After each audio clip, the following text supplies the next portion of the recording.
How's it going, everybody? Today we're joined by Heron O'Neal, a legend in indoor and arena football. I mean, this man's won championships in 3 different leagues, and he's on to his fourth in 2024.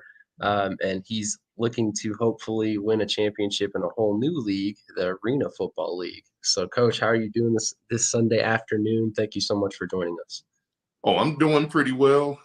As good as I can be after celebrating my wife's birthday last night. So definitely had some fun. City of Billings always shows love. So it was a good time. It was a long night. So I'm definitely happy to be up and operational. And thanks again for having me.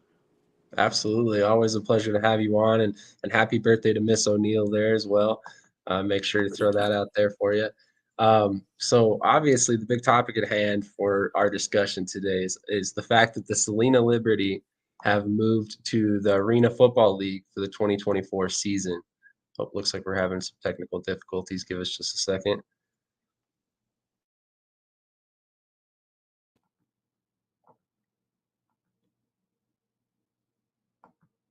Did I lose you, Coach?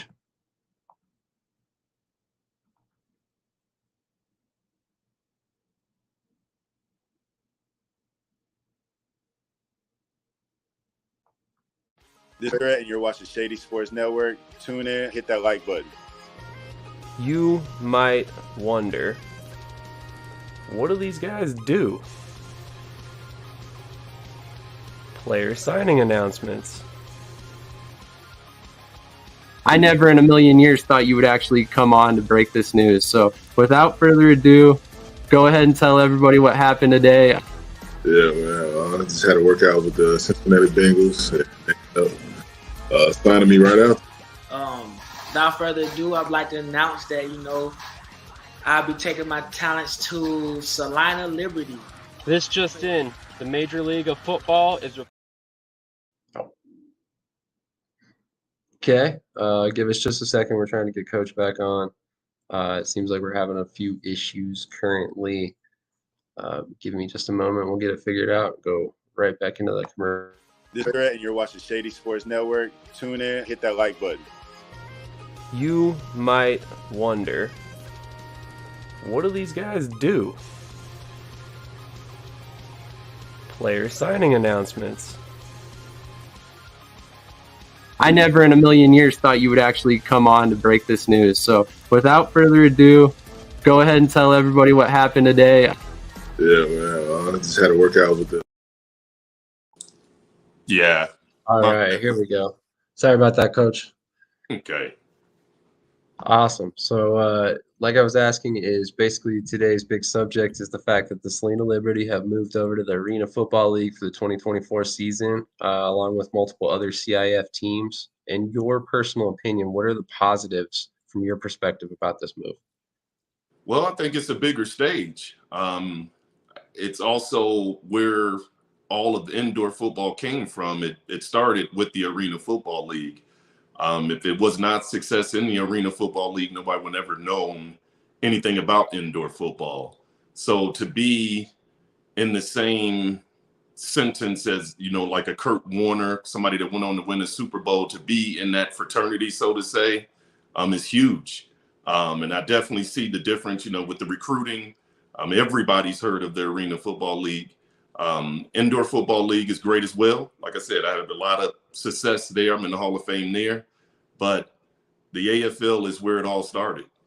Without that, there would not be any indoor football league. So I just think it's a way bigger stage. It's a lot more money invested in it. And I think you'll see that with the product that's actually going to be put forth, during the games, as far as the different teams that you'll see in it, the different owners you'll see in it, the different coaches you'll see in it, some of the different players you'll see in it, because it's a different style. It's not the same as indoor football league. So to me, it's exciting. I don't look at anything as a negative. I look at it as an opportunity. I like that perspective. You gotta take what you're given and make the best out of it. And obviously, this is a situation where you've kind of had a little bit of a crazy offseason. You were one of the last teams to announce the move over from the CIF to the AFL. So I can imagine it was a little bit confusing from, being an employee's perspective, to eventually, getting the announcement, knowing where you're headed and all that now. But you spoke on the different styles of play. And in indoor football, it's a little bit more run heavy. In outdoor football, I mean, the arena football style, it's a little bit more pocket passing. So I wanted to ask you about the challenges transitioning from the indoor style of play to the arena style of play. Well, it's definitely challenges because it's hard to find ball players that can go both ways. Ironman football, it takes a special type player that can have those different qualities. But we're looking for all of them. We're looking for ones that already have the experience playing that style of football, as well as we're looking for the best rookies in the nation. So you'll see with the roster that we'll have, once we step foot out there in April when our first game starts, of the different ball players. And you can kind of see from just the Facebook, just seeing the different teams and the different players that are moving from here, there, and everywhere from different leagues. So it's exciting times. It is different. You have to go both ways. We have that net, the catch net. That's going to be fun. That's going to bring a whole new element to the game. Kick returning is now going to be sense of priority. You're not going to just be able to kick the ball out of bounds or squid kick it. You got to actually kick the ball deep. And we have some dangerous return guys that we'll have back there for the Salina Liberty. And I'm ready to get started. Like you said, we were one of the last teams to be announced. So just sitting here, just wondering where we're going to be, where I'm going to be, who am I going to be coaching, what league, and all of those different things. That it made my anxiety go crazy, but it's good now that I know that it's Salina Liberty, and knowing that what style of play we'll be playing, what league we'll be playing in, and knowing some of the partners makes it that much better.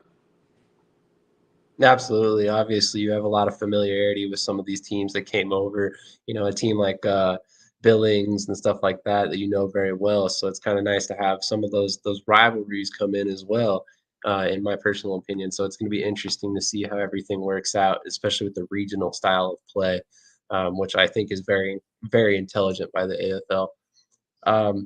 You spoke on having dangerous return men, and I know Tracy does a lot more than just return kicks, but how important was it for you to get Tracy Brooks back to Salina for 2024? Well, he is Mr. MVP. He's our longest standing player of the Salina Liberty. He's been there longer than anybody. He's the last one that was part of the not so good start of the Salina Liberty history, but he's also been there for the transformation in which we have done there with being in the last 4 national title games. To get a person like Tracy Brooks back, like I said, I got a chance to meet his father this season right before a game and stuff, and you can kind of see the apple don't fall far from the tree. They raised a great man, and like I always said, I said publicly, privately, whoever want to listen to me, he's the most unselfish superstar you'll ever see. He's very humble. He doesn't care about press clippings and I got to get this, give me the ball, and just selfish. That is the opposite of what he is. He's class. He knows the game. He understands the game. He can play multiple different positions. His leadership, he's a quiet leader that leads by example.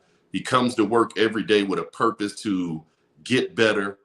He'll hold his players on his team accountable, but he doesn't do it with the yelling and screaming, cussing, and all of that type stuff. He has his own style of how he leads. But the most dangerous guy I've seen that can do it in a lot of different ways. He can catch it, run it, return it, play defense. I mean, he's done all of those things for us anyway. So this league is tailor-made for what he brings to the table. But it was essential to have him as one of our first guys that we have signed for what he means to the city of the city of Salina. Everybody knows him. He has different things, different jobs that he's had there, as well as he has a camp that he does for the little kids there. He's big in the community. I mean, when it's time to go see the different kids at school or have this or that, he's always there. Never have to beg him to do anything, never have to twist his arm to do anything. I mean, he's as perfect as you could be as a football player. I wish I had 25 of those. And I wouldn't have any of these gray hairs that you see on my head if I coached 25 Tracy Brooks. I'll say that for sure. That's awesome. That's awesome. Talk about some very high praise for Tracy. But I mean, anybody who's watched the CIF over the past couple seasons, you know how dominant Tracy is, especially on both sides of the ball, like you mentioned. He's an unbelievable player, and I'm very excited to see him back in Salina for 2024. Absolutely. Another guy that I was very excited to see you guys sign was Bobby McBride. Bobby is one of the former Omaha Beef members. He's played with the Wyoming Mustangs and the West Texas Warbirds as well. He plays defensive line and fullback. Um, with his experience winning championships in the Lone Star Football League and various other leagues, how important is it to bring in veterans that can kind of help you continue the high expectations that Salina has? Well, that's just what we do. I mean, we don't sit back and cry about, okay, we're in a different league, we got to, revamp the roster. We go after players that fit what we are trying to be for the Salina Liberty. Like I said, class, being good on and off the field. Everything I've heard about this young man is just class. I mean, he works his butt off. He's a personal trainer. All you have to do is look at his Facebook and you'll see how much he grinds, and just getting to know him this offseason and how patient he was with us until we were announcing. He never once, cried and whined like, hey, why is it taking so long? And this and that. He was very patient, very professional. He knows the game. He is very versatile as well. He went against us, 2 years or so of playing D-line, playing linebacker, playing fullback, playing running back, playing special teams. And now I don't have to game plan for him. He's on our team, and just very, very happy to have him to bring that experience at that position of a new game. Arena football, again, is different than indoor football, is majorly different. And with him having that experience, knowing different people, he's helping with recruiting as well. And I love players that help recruit, that make my job even easier. So to get him signed up was essential, again, to get him signed up pretty early, to help us in every avenue in which we're trying to get back to our 5th straight national championship game. New league, same goals. We want to be the #1 seed. We want to go and, win a national championship, and we want to move ball players up. What I'm looking for is seeing who's going to be player number 65 in my 18 years of coaching to be moved up to a higher league to sign actual contracts. So Bobby helps with that. He's a veteran guy that has a great eye for talent, and he also knows how to coach that position up very well. Very nice. That's always an added bonus there, kind of have a player type coach. With that in mind, obviously you've got 2 very decent options in the run game. Do you still see Tracy Brooks having a lot of influence in the run game as well? Yes, I see Tracy being used in a myriad of different ways. Like I said, I see it at running back, wide receiver, defensive back. He could play jack. He could play DS if we asked him to. He's a kick returner. I'm thinking anything far as skill position, he could play it, and he could play quarterback too. Don't let his size fool you. He can throw that football. He was a professional baseball player that got drafted to play in the MLB. So he has a cannon for an arm. He knows indoor and arena football offenses. So it's not going to surprise me where you'll see him this year. He's going to be all over the place. And the thing that I love about it is just seeing his smile, just seeing that and how he competes. I mean, it's like my dad always used to say about me, if you're good, you don't have to brag on yourself. Others will brag on you. And he's one of those type ball players that you really don't have to brag. You just go to the opposing coach and say, hey, is that #2 playing? That's the first thing they usually say is #2 playing. So Tracy Brooks is #2. So that definitely lets you know that he's very well respected as well, being a former MVP as well. Absolutely. So you heard it here first on Shady Sports Network. You'll see Tracy Brooks playing quarterback this season. Just kidding. But Chris asks, Coach, how are player signing looking in terms of quarterback? We have two quarterbacks signed at the moment. We have one more spot that we're waiting to see. We'll bring 3 quarterbacks in. I don't want to let the cat out the bag, but we definitely have some guys that's going to open some eyes, and it's going to be very exciting to work with these young men playing that quarterback position. It is a little bit different, like you mentioned before. Yes, it's great to always have a dual threat in anything that you do. But here we want precision passers that if you can run, that's great. But the key is being a precision passer, read and cover, and ball placement. That's what we're looking for of who's going to actually win the starting job for us.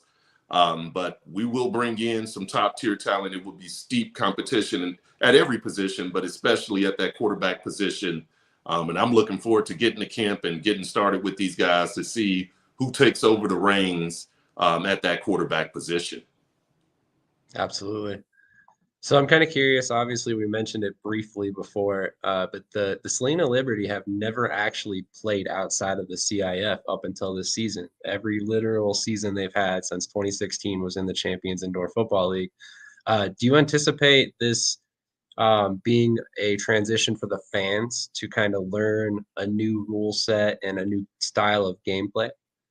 That not just for the fans, for the coaches too. So it's going to be different. And for those who don't know this, watching this for the first time and not really understanding the difference, it's going to be a lot more scoring. And with me being a defensive guy, I don't particularly care for that, but I also understand the rules and how they're set up is set for the offense to put points on the board. So you're going to see 50, 60 points a game scored.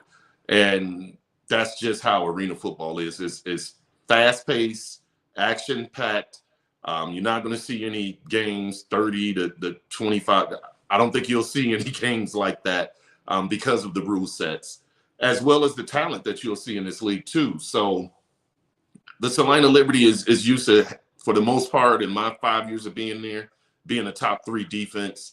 That's what we're going for again, but it's going to look drastically different with the passing game being, probably about 85% pass and only 15% run. So if you love, throwing the football and high flying act and things of that nature, a lot of scoring, that's what this is. So if you're looking for defensive battles where it's 10-10 at halftime, you're in the wrong sport. This is going to be a lot of scoring.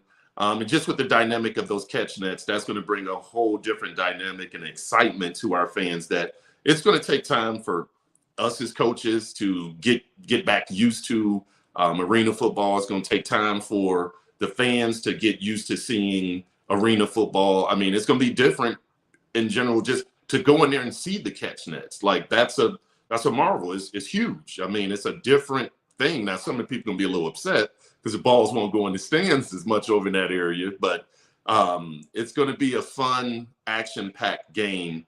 And I know Salina, from what I'm hearing, Coach Martinez and Dan Keyboards and Dan Medicina, Big Roy, all of our owners there. I skipped a couple, but telling me how excited the city is, and you can see it with our sponsorships. Our sponsorships have drastically jumped since we made the announcement of going to the AFL. So everybody wants that national brand, and now we definitely have it. Not to say we didn't have it in the CIF, but I just think it's going to be on a more grander stage. 100%. I mean, just simply based off team numbers alone, you have more teams, so you're going to have more of a market in terms of where you're going to be seen. So that makes sense. Krish has another question for you. He says, what is the organization doing to prepare for TV cameras to be in the arena? That's an ownership and general manager question. I have no clue. That kind of figured that would be your answer for sure. I mean, I'm a coach. I don't deal with any of that stuff right there. I have no clue, not preview to any of that information. I truly do not know. Hey, that's okay. No big deal there. Not a big dramatic question we needed for sure. I wanted to ask though, obviously with playing Ironman football and building these rosters, obviously sometimes you have to make a little bit of compromise. Sometimes you're going to see a guy who he's as good as it will get on offense, but he lacks a little bit on defense and vice versa. So how big of a compromise are you willing to make if you have a really good offensive player, but you have to sacrifice something on defense or vice versa? Well, what I'm praying and hoping for, I don't have to make that decision. I hope they're equal on both sides, but that's living in a different world. It doesn't work that way. You're going to have to make some of those type hard decisions there. Like Dan Medicina always says, one of our owners, that's why we pay you the big bucks. I have to figure that type stuff out. But what we're recruiting, I think is pretty even based. I mean, I don't think it's going to be one way or the other drastically. The good thing about this league, you have offensive specialists that only have to go one way, and then you have defensive specialists that only have to go one way. So it's not recruiting all 8 on the field to go both ways. It's basically trying to find 6 players to do that that's on the field at one time. But it's different. It's definitely different. And the coaching staff I know they're going to be fighting for their players on this side of the ball, that side of the ball, which is always interesting. But we'll make the right decisions that's conducive to winning and giving us the best opportunity to put our best foot forward to trying to get to that next national championship game and winning it. So very good question.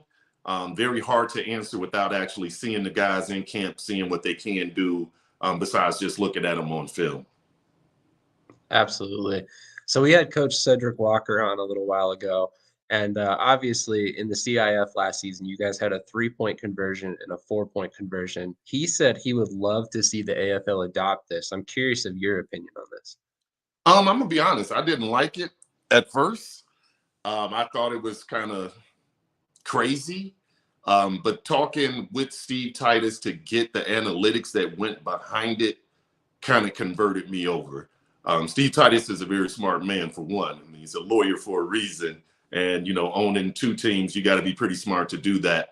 But once I saw the analytics that was presented to me by him after the season kind of got going, and to be honest, our first game this year, our kicker gets hurt in warm-up, so we had to do the 2 to 3 to 4, and that's when I kind of fell in love with it. We had the highest output, I think, in Salina. In my time in Salina, at least, we put up like 77 points, and we needed all of them in that game against Topeka. So I definitely would say at first I was on the record, didn't like it, but I would not have any problem with it. It keeps fans in the seat because you can score, the 6-point and then go for the 6-point touchdown and then go for a 4-point. You could erase 10 points in one drive. So that is excitement, added excitement. And once you look at the analytics that go behind it and understand what they were trying to do, it definitely makes sense. And I'm in total agreement with Coach Walker as well as Stephen Titus with that. Interesting. Well, I hope I see it, we see it come back as well. I was a fan of it. I thought it made for a lot more intrigue after every touchdown. You never know if a team's going to go for 1, 2, 3, 4.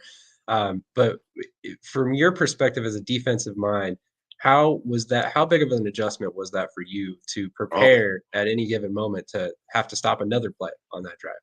Yeah, it's definitely different because it goes against all football that I've done since I was 6 years old. So the different training exercises, I basically plan different situations with myself in my mind before the season started is where I really started to see how much more thought needs to go into different things.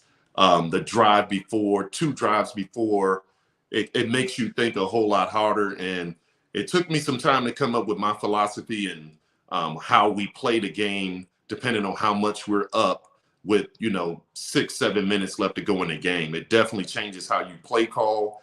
It definitely changes who you substitute in. It changes a lot of different variables that until I started to play with it in my mind, that's when I really figured out like, wow, this is a true game changer. And that's why a lot of people didn't like it, including myself in the beginning, because now it forced me to do something out of the norm. But again, I don't look at it as a negative. I look at it as an opportunity. And I think we did very, very well as a CIF, as a league, incorporating that rule. Our fans loved it.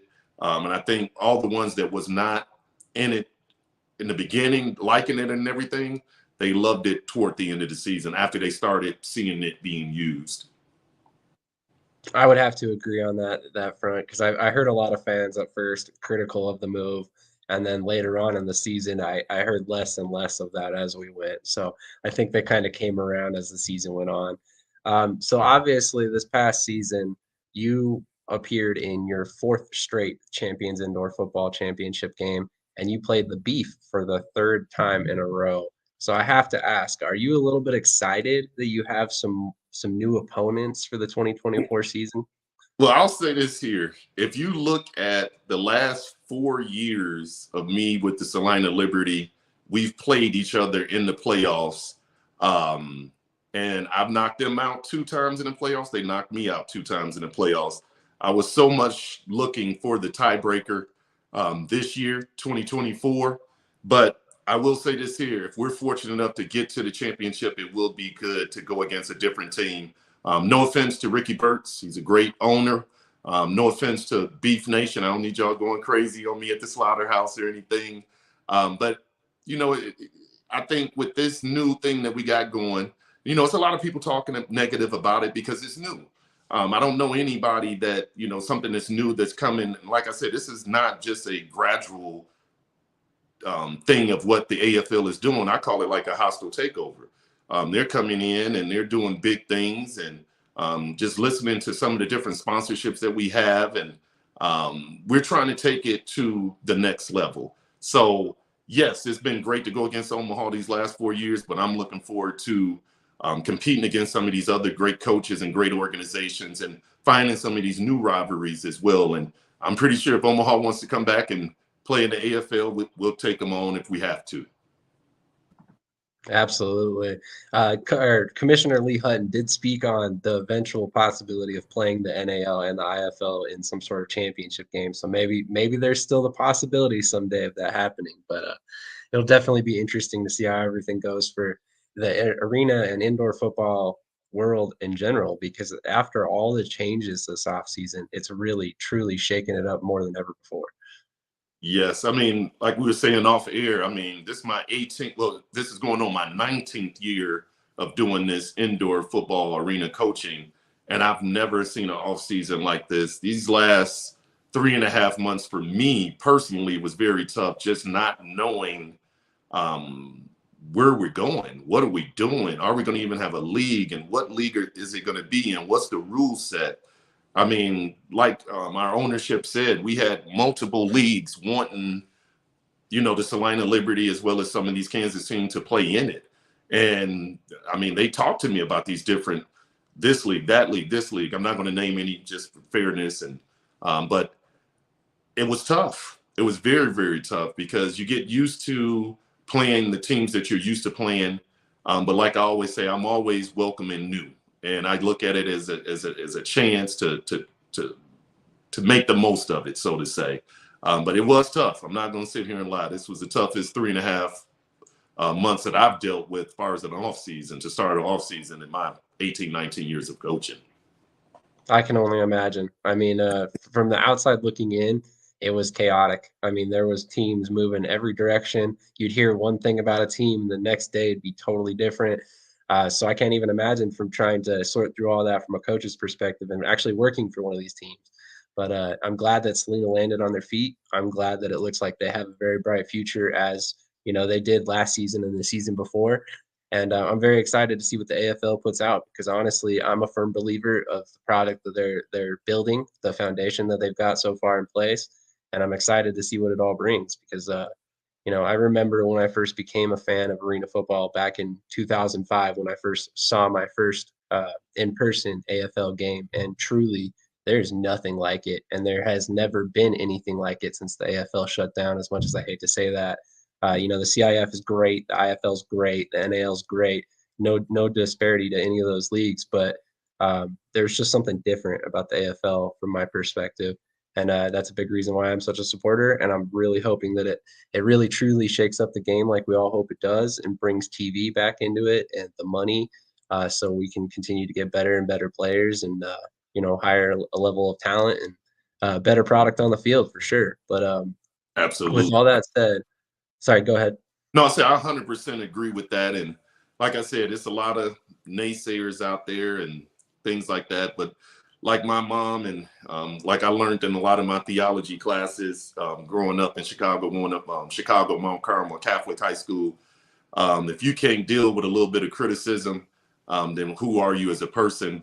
They talk mess and about Jesus Christ, and he was the most perfect human being ever known to man. So who are we, being the AFL, to think that it won't be any trash talk one way or the other? Like I said, I have nothing but respect to the IFL. I spent many years there. I'm in, like I said, the IFL Hall of Fame, so that's class personified. How they do it. They have great coaches.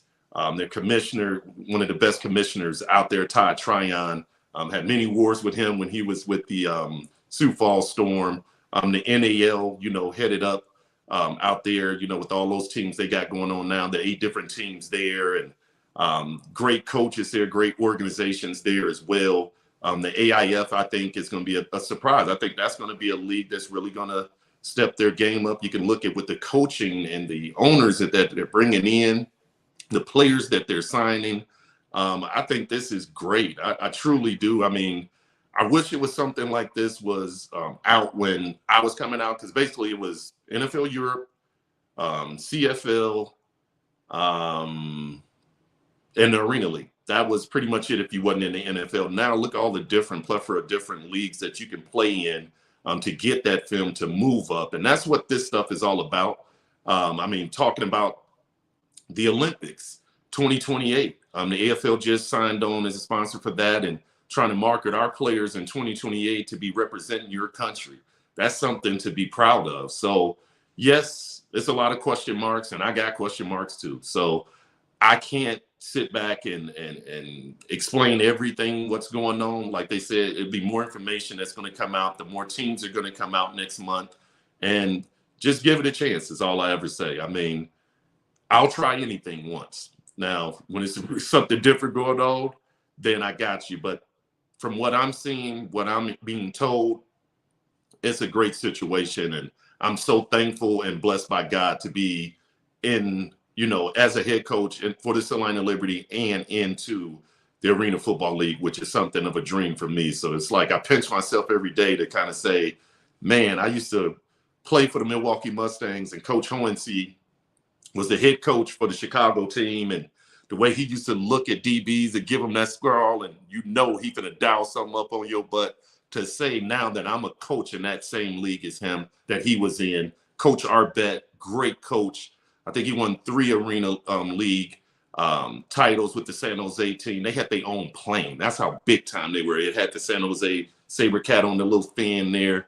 I grew up into that AFL, and I'm so proud to be one of the spokesmen for it right now. And people could talk trash all they want. They're not going to talk me off my high of being happy to be in this league. I'm so happy to hear that, because honestly, at the end of the day, it is kind of frustrating to see all this negative information or negative energy directed towards the AFL, because at the end of the day, realistically, they're just trying to do what we all want to see for indoor football anyway. I mean, let's be honest, YouTube's great. Don't get me wrong. I love the fact that I can literally pop on and watch any game I want for free. But at the same time, with TV comes that money. And unfortunately, with that money comes talent. So it is one of those things where it's kind of a trickle down effect, and TV brings a lot of things that YouTube just can't currently. Now, does that mean that, it's holding these leagues back? Absolutely not. But at the same time, there's definitely progress to be made. Real quick, before I let you get out of here, Coach, how many more years of coaching do you have left in you? I know you're signed through 2025, correct?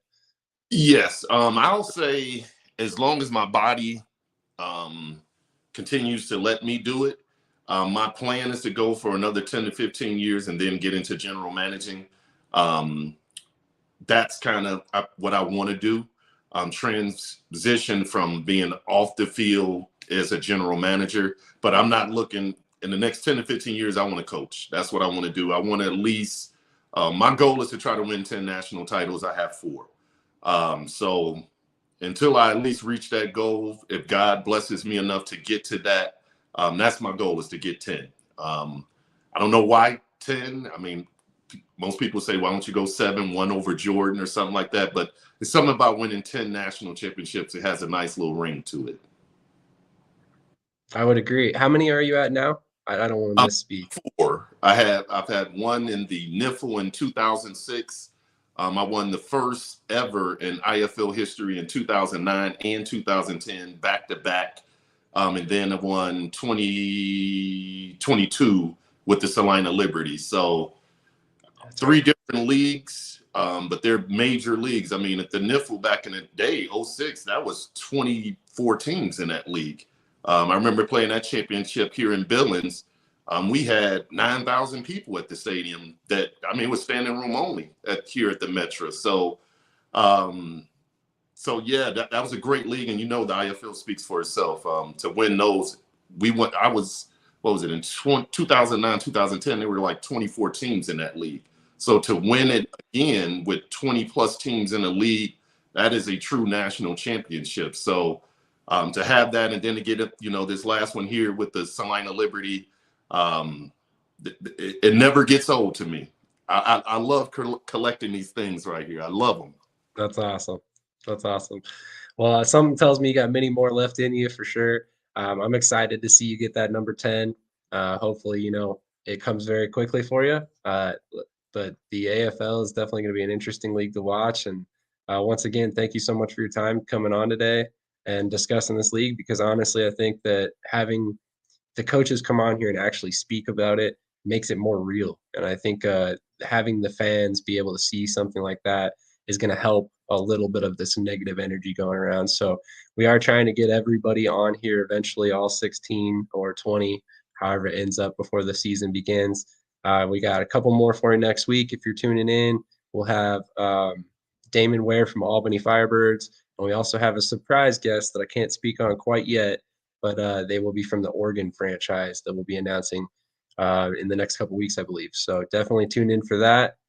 Definitely excited to talk to them as well. And Coach O, once again, thank you so much for your time. And I would love to catch up with you again after the season. All right. Thanks again for having me. Absolutely. Anytime. I'm a game changer.